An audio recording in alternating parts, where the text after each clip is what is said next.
Hello बच्चों, कैसे हैं आप लोग। मैं उम्मीद करती हूँ कि आपने हिस्ट्री सब्जेक्ट की तैयारी करना शुरू कर दिया होगा। नहीं करा है तो फटाफट कर दो। और फर्स्ट चैप्टर की वीडियो ऑलरेडी अवेलेबल है तो जाके उसको देख लो।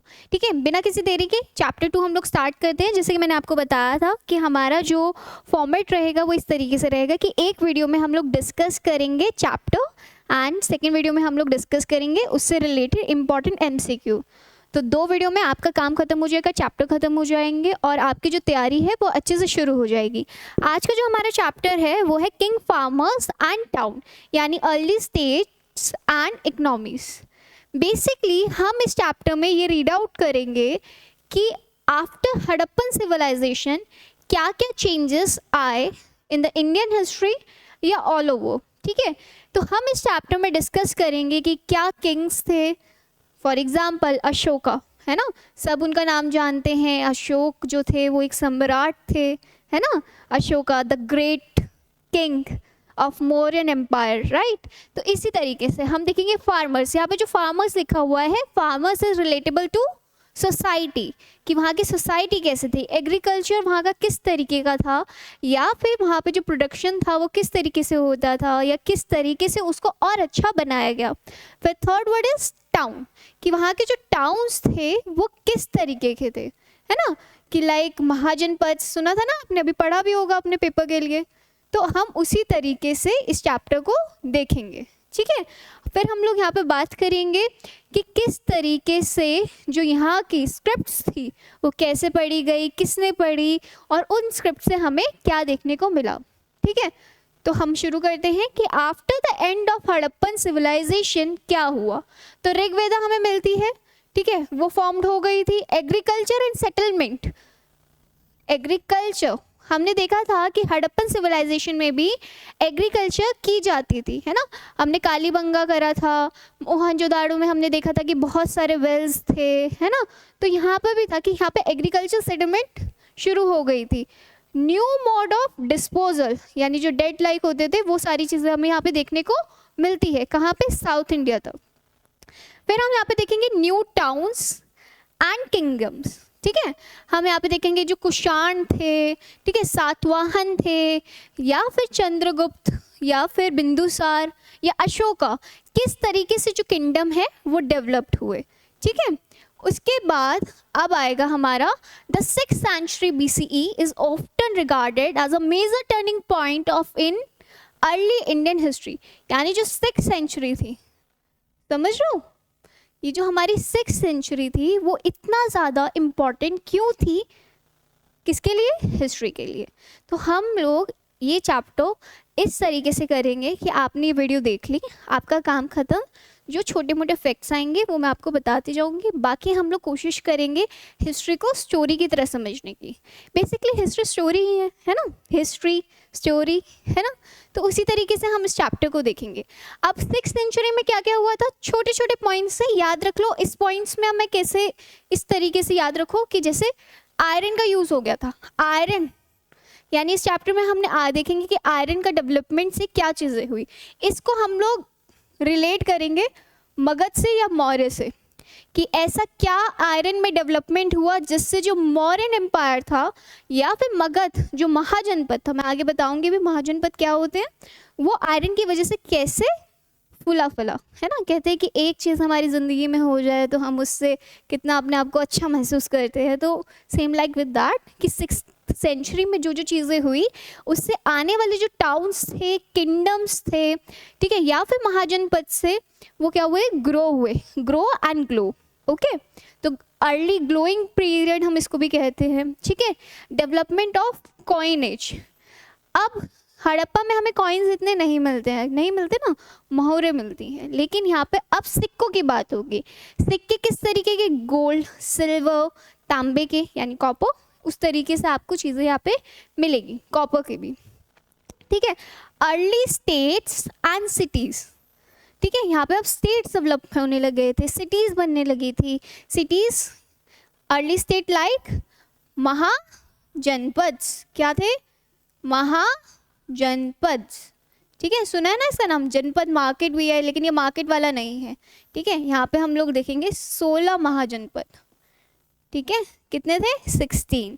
Okay, rise of new religions जैसे जैनिज्म एंड बुद्धिज़्म, ये भी हमें इस पीरियड में देखने को मिलता है। ठीक है, वैसे तो जो 4th चैप्टर है हिस्ट्री का उसमें हम लोग पढ़ेंगे भी, लेकिन हमें सभी चैप्टर्स को रिलेट करके चलना है ताकि कम समय में हमारी तैयारी हो सके, क्योंकि अब हमारे पास इतना टाइम नहीं बचा है कि हम बुक उठा के पढ़ लें। और मुझे भी पता है कि यार एग्ज़ाम के बाद बच्चा फ्रस्ट्रेट हो ही जाता है, तो वीडियोज़ के थ्रू, पिक्चर्स के थ्रू कोशिश करते हैं कि हम इस चैप्टर को जल्द से जल्द ख़त्म करें। Right, about महाजनपद। महाजनपद क्या होता है? पहले तो ये चीज़ देखो कि महाजनपद के बारे में हमें कहाँ पता चलता है। ये जो बुद्धिस्ट टेक्स्ट थे या जैन्स के जो टेक्स्ट थे उसमें मेंशन है, क्या मेंशन है? 16 स्टेट नोन एज महाजनपद, यानी 16 थे ये, मतलब स्टेट टाइप्स थे। जैसे हमारे यहाँ पे अभी कितनी स्टेट्स है पता है ना आप लोगों को? जैसे जम्मू कश्मीर है, उत्तर प्रदेश है, गुजरात है, राजस्थान है ना, ऐसे स्टेट्स है ना। वैसे उस टाइम पे क्या थे? महाजनपद। उनको स्टेट्स नहीं कहते थे, राज्य नहीं कहते थे, उनको हम लोग महाजनपद कहते थे। ठीक है, महाजनपद किंग्स की तरह, जैसे अभी स्टेट्स में सीएम रूल करते हैं ना, सीएम गवर्नर, एंड पूरे इंडिया को कौन कवर करता है? पीएम, है ना। तो वहाँ पे भी जो स्टेट्स होते थे उनके किंग्स होते थे, कुछ को हम गनास कहते थे, संघास कहते थे। ठीक है, और वो पावरफुल होते थे। ठीक है, number of mens often collective called rajas, मतलब 2 तरीके, संघ बना लिए लोगों ने, वो रूल कर रहे हैं। जैसे पंचायत होती है ना कि 5 लोग हैं, उस हिसाब से था। ठीक है, ये आपके 16 महाजनपद है, बहुत इंपॉर्टेंट है। इस तरीके से आपके एमसीक्यूज भी आ सकते हैं कि लेट्स से कि अंगा की राजधानी क्या थी, ये अंगा कहाँ पे, मतलब ये तो देखो इतना इंपॉर्टेंट नहीं है, ये लाइन इतना इंपॉर्टेंट नहीं है, but that is most important कि कितने महाजनपद से ऐसे क्वेश्चन आ सकते हैं। लेट्स से कि कितने महाजनपद से, 16, 18, 22, 24, तो दैट इज 16 महाजनपद। ठीक है, अंगा थे, मगध थे, काशी, वास्ता, कौशला। ठीक है, ये सारे आपके क्या है? महाजनपद। इनकी कैपिटल्स भी है। ठीक है, मगध द फेमस वन, अंगा द फेमस वन। ठीक है, कौशला भी आपका फेमस था, कुरु। ठीक है, इंद्रप्रस्था में। ठीक है, मत्स्य। अब आप यहाँ पे देखोगे ना तो आपको ये पता चलेगा कि महाजनपद कहाँ कहाँ तक फैले हुए थे। तो हम देखते हैं ज़्यादातर जो महाजनपद थे वो आपको यूपी, राजस्थान, हरियाणा इस तरीके से सटे हुए आपको दिखेंगे। ठीक है, वेस्टर्न यूपी, पटना, बिहार भी। ठीक है, उस हिसाब से। The features of mahajanapada. अब क्वेश्चन भी आ सकता है कि इनमें से कौन सा फीचर नहीं है या इनमें से कौन से फीचर्स हैं। ठीक है, इस तरीके से स्टेटमेंट्स वाले क्वेश्चंस भी आ सकते हैं, मैंने आपको चैप्टर 1 में भी बताया था। ठीक है, each had its own capital of turn. ठीक है, और फोर्टफील्ड होते थे। अब हर यहाँ पे क्या दिख रहा है आपको कि हर महाजनपद की एक क्या है? कैपिटल है। जैसे आप जिस स्टेट से हैं वहाँ की भी कैपिटल्स होती है ना, उसी तरीके से हर महाजनपद की भी एक क्या होती है? कैपिटल होती है, राजधानी होती है। राजधानी किसी भी राज्य की शान होती है ना। जैसे भारत की राजधानी दिल्ली है, दिल्ली शान कहते हैं ना, उस तरीके से। Some states maintain permanent standing armies, यानी कुछ स्टेट्स में हमें क्या मिलते हैं? आर्मी भी मिलती है, क्योंकि उस समय क्या होता था ना, लुटेरे होते थे, डाकू होते थे। वो क्या करते थे कि एक डाकू, आई एम सो सॉरी, एक स्टेट यानी एक महाजनपद को टारगेट करके वहाँ पे लूट लेते थे। ठीक है, या फिर किसी को उठा ले जाते थे, मार्केट्स को नष्ट कर देते थे। उस तरीके से आर्मीज भी होती थी जो सारी चीज़ें रेगुलेट करती थी। Dharma sutras laid down the norms for kings and other people. तो धर्म, वैसे तो हम इसमें ये हम ना चैप्टर 3 में भी पढ़ेंगे। उस चैप्टर में हम पढ़ेंगे कि वर्णा सिस्टम किस तरीके था, कास्ट सिस्टम किस तरीके था, किंग को क्या करना होता था, ब्राह्मण्स को क्या करना होता था, वैश्य को क्या करना होता था, या शूद्र को क्या कार्य होते थे, है ना, उस तरीके से थे। ठीक है, तो इसमें क्या होता था, किंग्स एंड अदर पीपल्स के लिए कुछ नॉर्म्स होते थे जो उनको मानने होते थे। Function of the ruler were to collect the taxes and tribute from people. अब देखो उस समय टैक्सेस जैसे अभी भी हम लोग पे करते हैं, तो वैसे ही उस समय भी क्या होता था, लोगों को टैक्सेस पे करने पड़ते थे और उन्हीं टैक्सेस से उस टाउन या फिर सिटीज़ के लिए काम किया जाता था। ओके, अब यहाँ तक तो किसी को कोई इश्यू नहीं है। हमने ये पढ़ लिया महाजनपद क्या थे, फीचर्स क्या थे, कितने महाजनपद थे। तो अगर महाजनपद से रिलेटेड कोई भी क्वेश्चन आ जाता है तो you can attempt easily, right. अब आता है कि क्या ऐसे कॉजेस थे जिससे जो हमारा मगध था, क्योंकि Magadh one of the best mahajanapada and इसके पास क्या थे, बहुत ही बढ़िया किंग थे। लेकिन देखो केवल राजा के अच्छे होने से किसी राज्य का भला नहीं होता। राज्य बनता है, राज्य यानी स्टेट, ठीक है, स्टेट बनता है वहाँ के लोगों से, वहाँ के सिस्टम से, वहाँ के बिजनेस से, ट्रेडिंग सिस्टम से, ट्रांसपोर्टेशन से, राइट। तो अपने से थोड़ा सा दिमाग लगाओगे तो तुम सोचो एक स्टेट, अच्छा स्टेट कैसे बनता है, केवल किंग से या केवल सीएम से? नो। तो सेम विद दैट मगध क्यों अच्छा बना? अब पहले देखो पावरफुल महाजनपद था ये, we already know that Magadh is a one of the powerful mahajanapada, right. Elephants थे। अब बोलोगे दीदी एलिफेंट से कैसे? एलिफेंट क्या होते हैं ना, बहुत भारी सामान एक ही बारी में उठा सकते हैं, ठीक है, स्लो चलते हैं लेकिन एक ही बारी में जितना सामान हम घोड़े पे डालेंगे उससे ज़्यादा, उससे 10 गुना सामान हम हाथी पे ले जाके ट्रांसफ़र कर सकते हैं। And elephant also use for security, ठीक है, कि मतलब जब कोई अटैक हो जाए तो एलिफेंट से हम ईजिली उसको डिस्ट्रॉय कर सकते हैं उस अटैकर को, राइट। एफिशिएंट ट्रांसपोर्ट, मैंने आपको बताया कि ट्रांसपोर्टेशन बहुत ज़रूरी है। एम्बिशियस किंग, ठीक है, यहाँ पे हम देखते हैं कि अशोका जैसे किंग्स थे, ठीक है, या चंद्रगुप्त जैसे किंग्स थे, या फिर हमारे पास चाणक्य है ना, चाणक्य नीति, वैसी नीतियाँ थी जो इसको और प्रोग्रेसिव बनाते थे। एक किंग को सलाह देने का काम चाणक्य का था, और वो जो चाणक्य नीति होती थी वो किंग को एम्बिशियस बनाती थी, और जो भी वो प्लानिंग करते थे उनको इम्प्लीमेंट भी करवाती थी। क्लियर है ये चीज़? ट्विन कैपिटल राजगढ़ और पाटलिपुत्र, ठीक है। कमांडिंग रूट फॉर कम्युनिकेशन, ठीक है, ये लोग क्या करते थे कि रूट्स बनाते थे। लेट्स से एक मुझे यहाँ पे हूँ और मुझे यहाँ पर जाना है, तो ये लोग क्या करते थे, ऐसे डिवाइड कर देते थे कि यहाँ से एक जन जाएगा, फिर यहाँ से दूसरा जन जाएगा, फिर यहाँ से दूसरा जन, फिर यहाँ से दूसरा जन। तो क्या होता था, टाइम टेकिंग, जो एक बंदे को मान लो कि 7 दिन लगते थे, अब वो काम 5 दिन या फिर 4 दिन में हो जाता था। तो ऐसे सिस्टम्स वहाँ पे थे, राइट। अब rich deposit of iron, so already know that iron बहुत ज़रूरी होता है। आयरन से उन्होंने क्या करा होगा, उन्होंने हथियार बनाए होंगे, ठीक है, उन्होंने डैम्स डेवलप करे होंगे, या फिर उन्होंने कुछ अच्छा ट्रांसपोर्टेशन का सामान बनाया, कंटेनर्स बनाए होंगे, तो आयरन था। और क्या था, जो मगध था ना वो गंगा के किनारे था। अब ये देखो जो गंगा के किनारे सटे हुए, लेट्स से ये गंगा है और यहाँ पर मगध है, ठीक है, एम मैं लिख रही हूँ। अब ये गंगा से सटे हुए हैं तो यहाँ का जो सॉइल होगा वो कैसा होगा, ठीक है, कैसा होगा, फर्टिलाइज होगा। अब क्योंकि यहाँ के जो सॉइल है वो बहुत अच्छी है तो एग्रीकल्चर प्रोडक्शन बहुत अच्छा होगा। एग्रीकल्चर प्रोडक्शन अच्छा है तो दैट मीन्स ट्रेडिंग सिस्टम अच्छा होगा, ठीक है, प्रोडक्शन अच्छा है तो ट्रेडिंग अच्छा होगा, ट्रेडिंग अच्छा होगा तो बहुत सारा इनकम जनरेट होगा, और इनकम जनरेट होगा तो ऑब्वियसली जो एक कैपिटल या फिर एक महाजनपद है वो अच्छे से ग्रो कर पाएगा, ठीक है। तो अगर इससे रिलेटेड भी कोई क्वेश्चन आ जाता है कि इनमें से कौन सा मगध के राइज होने का कारण है, तो यू कैन ईजिली अटेम्प्ट। तो ये there are 8 point I guess, तो 8 पॉइंट्स को आप लोग कवर कर सकते हो, ठीक है। अब नेक्स्ट आता है द मौर्यन एम्पायर, ठीक है। अब क्या है, द राइज ऑफ मगध, ठीक है, मौर्यन एम्पायर को ही वो राइज करता है, ठीक है। इसमें क्या थे हमारे, Chandragupta.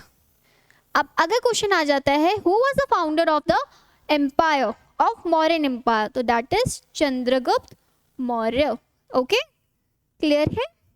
Who extended the control up to Afghanistan and Balochistan, तो उन्होंने कहाँ से कहाँ तक इसको बड़ा करा। और जो उनके ग्रैंडसन थे Ashoka, the most famous ruler, वो, ठीक है, उन्होंने कालीरंगा तक इसको आगे बढ़ाया, ठीक है। Ashoka one of the famous king थे, ठीक है। इनके जो विचार हैं आज तक मायने रखते हैं लोगों के लिए। अब एक क्वेश्चन ये आ जाता है कि कौन से सोर्सेज हैं जो हमें मौर्यन एम्पायर के बारे में बताते हैं। तो ये आपके लिए भी आ सकता है, ये 1 वर्ड का क्वेश्चन भी हो सकता है कि पहला तो देखो क्या है, मेगास्थनीज ने जो लिखी थी इंडिका, बुक का नाम है। तो एक क्वेश्चन ये भी आ सकता है कि इंडिका के ऑथर कौन थे, राइट। एंड ये क्वेश्चन भी आ सकता है कि इनमें से कौन से सोर्सेस हैं जो हमें बताते हैं मौर्यन एम्पायर के बारे में, ठीक है। तो आप इजीली कर सकते हो। दूसरी हम देखते हैं अर्थशास्त्र, किसने लिखी है, कौटिल्य ने। तो अगर आ जाता है कि अर्थशास्त्र के ऑथर कौन थे, कौटिल्य थे, ठीक है। और हमें मिलते हैं अशोका के रॉक्स एंड पिलर्स, ठीक है। हम देखते हैं कि धम्मा था उनके पास, हम आगे पढ़ेंगे भी कि व्हाट इज़ धम्मा, ठीक है। उनके हमें बहुत सारे क्या मिलते हैं, स्कल्पचर्स मिलते हैं। किस में मिलते हैं, स्टोन्स पे। बहुत प्यारे प्यारे उन्होंने संदेश लिखे हुए हैं, है ना। उन्होंने अहिंसा के बारे में बताया हुआ है, जो जैनिज़्म में जो थी उन सारी चीज़ों के बारे में बताया। बुद्धिज़्म से रिलेटेड भी उन्होंने काफ़ी सारी चीज़ें लिखी हुई हैं। तो उस तरीके से आपका ये पूरा का पूरा चलता है, ठीक है। और हमें कहाँ से मिलता है मौर्यन साम्राज्य के बारे में, बुद्धिस्ट, जैनिस्ट और पौराणिक जो लिटरेचर्स थी उसमें भी हमें पता चलता है कि अशोका या फिर मौर्य एम्पायर या फिर जो कौटिल्य थे यानी चाणक्य, उनका क्या रोल था इन द मौर्यन एम्पायर। तो अगर क्वेश्चन आ जाता है कि सोर्सेज ऑफ मौर्यन एम्पायर, तो आप इजीली इसके थ्रू वो कर सकते हैं, ठीक है। क्लियर है ये सबको। अब आ जाते हैं अशोका के धम्मा के बारे में, जो मैं आपको बता रही थी। Ashoka was the first ruler who inscript his message his people on the stone. अब क्वेश्चन आ जाता है ऐसा कौन सा पहला किंग था जिसने अपने मैसेजेस को स्टोन्स पे करवाया था। अभी तो हम मैसेज के लिए क्या यूज़ करते हैं, व्हाट्सअप, इंस्टा, राइट। इन्होंने स्टोन यूज़ किए थे, ठीक है। अब उन्होंने क्या क्या इन स्टोन्स पे लिखवाया था धम्मा के बारे में, ये क्या था कि हमें बड़ों की रिस्पेक्ट करनी है, हमें ब्राह्मण्स की रिस्पेक्ट करनी है, ठीक है। हमें सबके साथ काइंडनेस से बिहेव करना है, चाहे वो स्लेव हो या फिर सर्वेंट हो, और हमें सभी रिलीजियस की सम्मान करना चाहिए, राइट। ये जो विचार हैं ये आज में मायने हैं।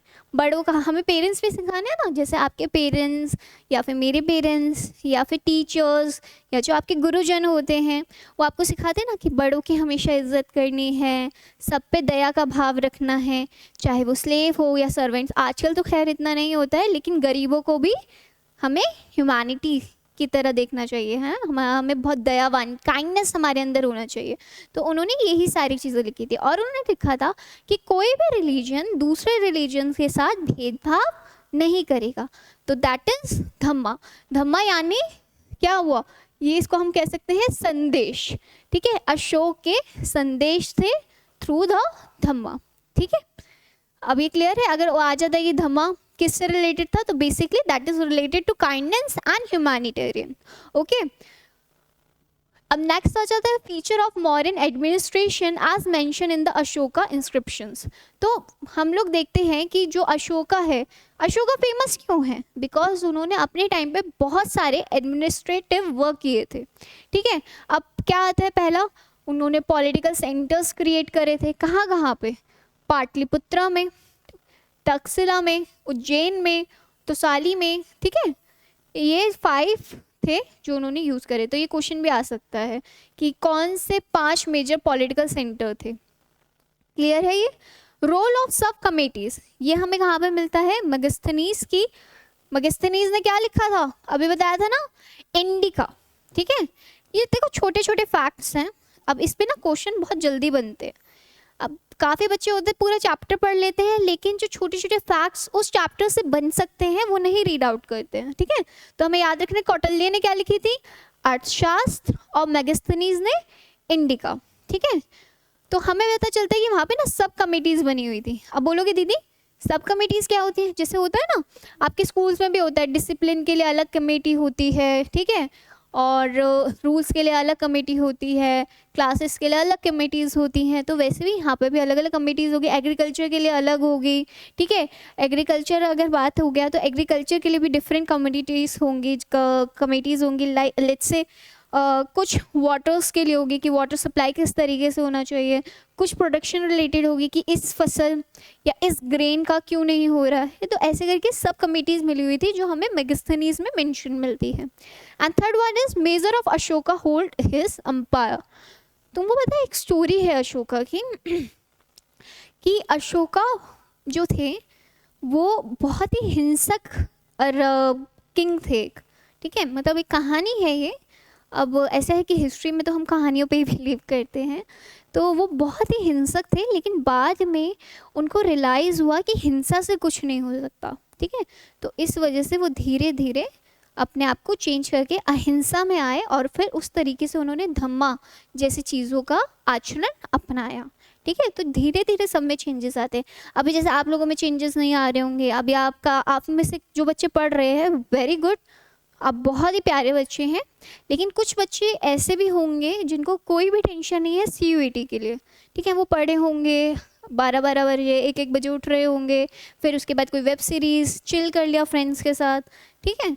तो उनको बाद में रियलाइज़ होगा। तो इनके साथ भी ऐसे ही था कि पहले इन्होंने बहुत सारी गलती करी, बहुत खून खराबे, बहुत युद्ध करे, ठीक है, लेकिन बाद में इनको रियलाइज़ हुआ कि इसका आउटकम कुछ नहीं होता। तो आप भी पढ़ाई शुरू करो, राइट। अब देखो ये हो गया। अब हम देखेंगे स्ट्रैटेजी फॉर इंक्रीजिंग प्रोडक्शन। तो देखो किसी भी कंट्री को उनका प्रोडक्शन बहुत ज़रूरी होता है। जैसे हमारे यहाँ पे भी अब फोकस करा जा रहा है किस पे, कि सारी चीज़ें इंडिया की ही होनी चाहिए, आत्मनिर्भर भारत, है ना। तो वहाँ पे भी क्या था, प्रोडक्शन के लिए स्ट्रैटेजीज बना रहे थे। जैसे उन्होंने बहुत सारे एग्रीकल्चर में चेंजेस करे, ठीक है। आयरन की उन्होंने ट्रिपेड यूज़ करना शुरू कर दिए थे, प्लांटेशन करना शुरू करा, ठीक है। कुछ पार्ट जहाँ पे आयरन जो था रिस्ट्रिक्टेड कर दिया गया, ताकि क्या होता है ना, आयरन कहीं कहीं पे यूज़ करने से जो सॉइल है ना वो अनफिल्टर्ड हो जाती है, अनफर्टाइज हो जाती है, ठीक है, ख़राब हो जाती है। उन्होंने एग्रीकल्चर शुरू करा पंजाब और राजस्थान और हिली ट्रैक्स पे, या फिर नॉर्थ ईस्टर्न में उन्होंने एग्रीकल्चर शुरू करवाए, ठीक है। Use of irrigation through well तो हमें मोहनजोदाड़ो में भी मिलते हैं, है ना, 700 वेल मैंने आपको बताया था। टैंक्स उन्होंने यूज़ करे, कैनाल्स उन्होंने यूज़ करे, ठीक है। अब आता है पोस्ट मॉडर्न पीरियड, यानी मॉडर्न के अलावा भी बहुत सारी चीज़ें थी जो चल रही थी सर्वल पार्ट्स ऑफ सब कॉन्टिनेंट, ठीक है। अब वो क्या क्या चीज़ें थी वो हम देखेंगे। चोला, चेरा एंड पांड्या, ठीक है। इस 3 नाम को याद रखना है, that is CCP। What is CCP? Chola, Chera and Pandya. कहाँ पे मिलता है हमें? ये तमिलकम और संगम टेक्स्ट में हमें मिलता है, ठीक है। अब आ जाता है क्वेश्चन कि चोला, चेरा एंड पांड्या हमें कहाँ से मिलता है, ठीक है, उनके बारे में हमें कहाँ से पता चलता है? तो दैट इज संगम टेक्स्ट, ठीक है, या तमिलकम, ठीक है। सर्वल स्टेट इंक्लूडिंग सातवाहंस एंड शकास। अब हमें एक और चीज़ मिलती है यहाँ पे, क्या? सातवाहंस एंड शकास, ठीक है। तो ये चीज़ें भी हैं। उन्होंने एडवांटेज लिया था, उन्होंने क्या यूज़ किया था? लॉन्ग डिस्टेंस ट्रेड, इससे बहुत बेनिफिट होता है। Cool. Kushans, the first century of BCE और फर्स्ट सेंचुरी, ठीक है, वो उन्होंने क्या करा था? वास्ट किंगडम यूज़ किया था। कहाँ पे? Central Asia to north west India, ठीक है। ये पूरा इस तरीके से चला था। अब मैंने इसमें कौन कौन से वर्ड्स बोले? 3 वर्ड्स ये हो गए, संगम टेक्स्ट हो गया, ठीक है, सातवाहंस एंड शकाज हो गया, ठीक है, और तीसरा हमारा आया कुशान्स। तो ये कुछ वर्ड्स हैं, आपको याद रखने होंगे। Their history has been reconstructed from inscriptions। कहाँ कहाँ से इनकी हिस्ट्री हमें मिलती है? यहाँ के जो स्क्रिप्ट्स थे, कॉइन्स थे, स्कल्पचर्स थे, ठीक है, इनसे हमें पता चलता है कि किंगशिप इनकी कैसी थी, ठीक है, ये कैसे इनका रिफ्लेक्शन था। देखो जो हमारा ये 6th सेंचुरी है, यहाँ पे बेसिकली जो सोर्सेस थे हमें क्या मिलते हैं? द कॉइन्स एंड जो वहाँ के स्कल्पचर्स थे, ठीक है, या फिर हमें जो बुक्स वगैरह लिखी गई थी उनके बारे में, ओके। उसके अलावा हमें कुछ ह्यूज स्टैचूज मिलते हैं, यहाँ पे तो नहीं है आपकी ना NCERT की बुक में, आप देखोगे एक बहुत बड़े राजा से है, तो वो कुशान राजा जो रूलर्स हैं वो थे, वो हमें कहाँ पे मिलते हैं? यूपी एंड अफगानिस्तान में, ठीक है। किसके मिलते हैं? कुशान के, ओके। अब ये कहता है, ये कंसिडर करते थे गॉड लाइक, ठीक है, मतलब ये जो राजा थे वो अपने आप को क्या समझते थे? भगवान समझते थे। उस हिसाब से इनका पूरा का पूरा चलता था। देखो क्या होता था उस समय, जो हमारे किंग्स थे उनको भगवान ही समझा जाता था, कि राजा ही हमारा भगवान है और हम उनके बच्चे या फिर प्रजा हैं। ठीक है। History of the Guptas rulers have been reconstructed from, अब देखो तुम्हें पता चल गया कुषाण की कहाँ से होती थी, कॉइन्स एंड स्कल्पचर से, एंड हिस्ट्री ऑफ गुप्ता कहाँ से हमें पता चलेगी, लिटरेचर, ठीक है, यानी वहाँ की जो बुक्स थी उससे, कॉइन से, एंड इंस्क्रिप्शन से, इंक्लूडेड कंपोज किंग पर्टिकुलर, ठीक है, इन सब से हमें मिलती है। जैसे पोएट्स में कुछ पोएम्स लिखी हुई हैं, उन सब से हमें पता चलता है। जैसे एक हमें प्रज्ञा प्रशस्ति मिलती है, ठीक है, जो इलाहाबाद पिलर पे ही है, तो इलाहाबाद के जो लोग हैं उनको पता होगा शायद से, ठीक है, संस्कृत में है। ये सारी चीज़ें हमें मिलती है, जिसमें हमें समुद्रगुप्ता के बारे में भी पता चलता है, समुद्रगुप्त हम इसे कहते हैं, ठीक है, most powerful of the Gupta ruler in 4th century। अब ये आ जाता है कि who was the most powerful king of Gupta, that is Samudragupta.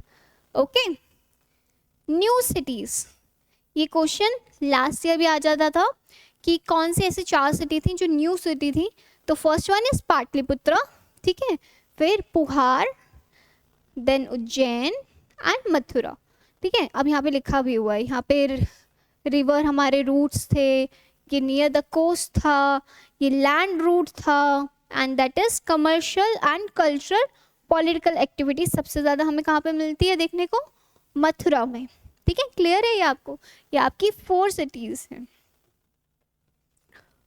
Coins and Kings, मैंने जैसे कि आपको बताया कि इस पीरियड में हम सबसे ज़्यादा इम्पॉर्टेंट किसी चीज़ को देखते हैं, तो दैट इज कॉइन्स। ओके, तो कॉइन्स हमें यहाँ पे मिलते हैं जो किसके बने होते थे, सिल्वर एंड कॉपर के बने होते थे, ठीक है।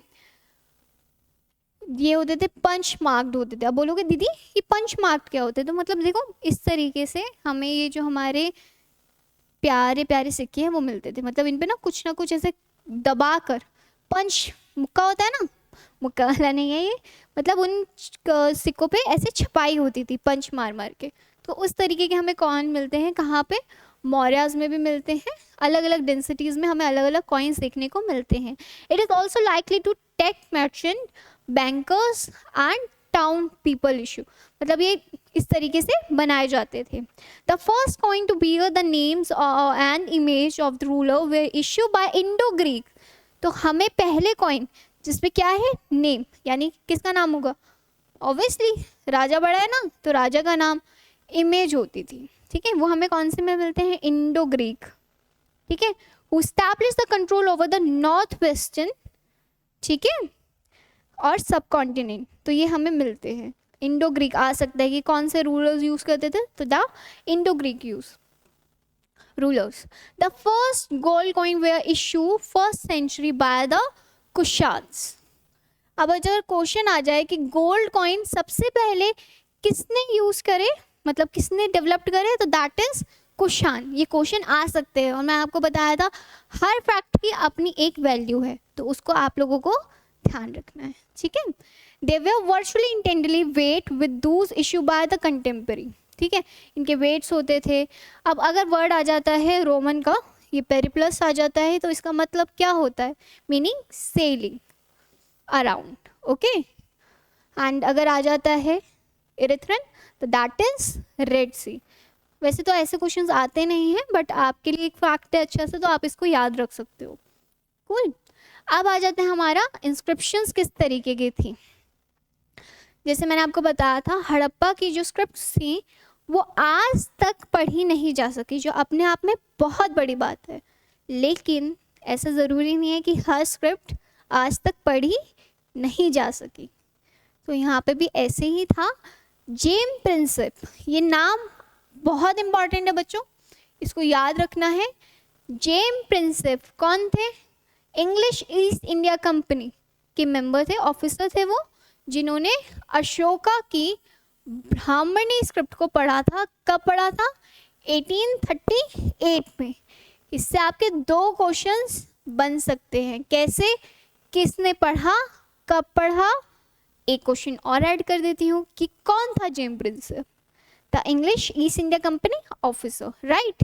The European scholar compare the letters in both script, ठीक है, जिसमें सिंबल था ए, ठीक है, इस तरीके से ये सारी चीज़ें उसमें मेंशन थी।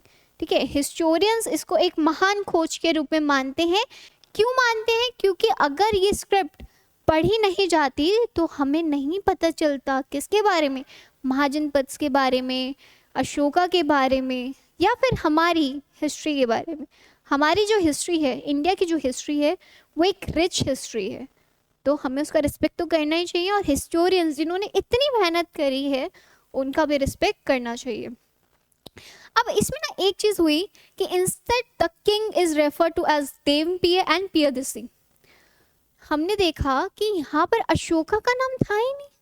अब भाई ये तो कितनी बड़ी बात हो गई कि भाई जिस राजा की हम लोग बात कर रहे हैं, इतना बड़ा राजा, और उसके बारे में नाम ही नहीं। तो हमने बाद में जब रिसर्च करी, मैंने नहीं करी, हिस्टोरियंस ने ऑब्वियसली, ठीक है, तो हमें क्या पता चला कि यहाँ पे दो नाम यूज़ करे हुए हैं, एक तो देवनापिय और एक पियदसी। ठीक है, देवनापिय मतलब जो भगवान का प्रिय है, प्रियदसी मतलब प्लीजेंट टू बी होल्ड। ठीक है, सबका प्रिय। ठीक है, आप है ना, जैसे जैसे मेरे लिए आप सब प्रिय है ना, उसी तरीके से। There were a few inscription which is also referred the king as Ashoka, यानी किंग एज अशोका हम देखते हैं। ठीक है, कंटेनिंग सच टाइटल, कि ये टाइटल शायद से अशोका के लिए ही दिए गए थे। By examining the content, style, language या फिर पैलोग्राफी ऑफ इंस्क्रिप्शन या epigraphists have come to the conclusion they were used for the same ruler. हमें पता चला कि ये सब कुछ सेम रूलर के लिए ही यूज़ किया गया है। अब ऐसे क्वेश्चंस चांसेस कम होते हैं, लेकिन ये एक चैप्टर का पार्ट है तो मैं आपको करवा रही हूँ। मैं छोटा सा बता देती हूँ कि जो लिमिटेशंस होती हैं, यानी जो हमारी स्क्रिप्ट्स होते हैं, ये जो सोर्सेज होते हैं ना, इनकी कुछ लिमिटेशंस होती हैं। अब लिमिटेशंस क्या होती हैं कि कभी कभी जो इनमें वर्ड्स लिखे हुए हैं, जैसे आप ये देखोगे ना, ये तो चलो पत्थर के ऊपर लिखा हुआ है, लेकिन पत्थर भी नष्ट हो सकते हैं। लेट्स से बाढ़ आ गई, भूकंप आ गया, तबाही आ गई, तो ये टूट जाते हैं, है ना, और इनमें कुछ वर्ड्स मिस हो जाते हैं। तो बहुत बारीकी से इनका जो है ना खोदा जाता है, खुर्चा जाता है, फिर जाके हमें इसके बारे में पता चलता है। ठीक है, अब कुछ ऐसे स्क्रिप्ट्स भी होती थी जो पत्तों पे लिखी हुई है, पेपर पे, क्योंकि पेपर तो होता नहीं था, तो वो किस तरीके से ऐसे जो पेड़ होता था ना, उसकी छालों को छील छील के उस पर लिखे जाते थे, तो बहुत मुश्किल होता था उनको रीड करने में। और कभी कभी हमें आधी चीज़ें मिलती थी और आधी चीज़ें नहीं मिलती थी, तो कंप्लीट आइडिया हमें उससे नहीं मिल पाता था, चाहे वो पॉलिटिकल हो या इकोनॉमिकल हो। वो तो अभी भी नहीं मिलता है। ठीक है, कुछ चीज़ें हमने अलग अलग सोर्सेज से अलग अलग तरीके से अलग अलग टाइम पे एडअप करी है। तो ऑब्वियसली जब हम अलग अलग चीज़ें अलग अलग जगह से हमें मिली होती है, अलग अलग ओपिनियन के थ्रू मिली होती है, तो उस चीज़ में इतना ज़्यादा जो करेक्शन है या फिर एक्चुअल जो चीज़ होती है वो सामने नहीं आती है ना। वही सारी चीज़ें हुई थी। तो ये सारे आपके जो पॉइंट्स थे वो यूज़ किए जाते हैं इंस्क्रिप्शंस के, कि क्या लिमिटेशन उनकी होती थी। ठीक है, तो ये हमारा पूरा चैप्टर था अबाउट किसके, किंग, फार्मर्स एंड टाउन के बारे में। तो इससे ज़्यादा आपको इस चैप्टर में पढ़ने की कोई ज़रूरत नहीं है। ठीक है, ये चैप्टर का एक बार अच्छे से ओवरव्यू ले लोगे तो आपकी सारी चीज़ें कंप्लीट हो जाएगी। लेकिन फिर भी कुछ डाउट होता है तो you can connect me through the comments या फिर टेलीग्राम पर आप मुझसे रीच आउट कर सकते हैं फॉर द हिस्ट्री सब्जेक्ट, या फिर CUET में भी अगर आपको कोई इश्यू आ रहा है तो। ठीक है, लास्ट चीज़ मैं ये बोलूँगी, पढ़ना शुरू नहीं करा है तो फटाफट पढ़ना शुरू कर दो। और नेक्स्ट वीडियो में मैं आपको मिलूंगी इस चैप्टर से कौन से मोस्ट इंपॉर्टेंट क्वेश्चंस होते हैं जो CUET में आपके लिए काम आ सकते हैं। तो मिलते हैं नेक्स्ट वीडियो में। पढ़ाई शुरू कर दो, क्योंकि CUET ईजी तो है लेकिन कंपटीशन बहुत है। Bye bye.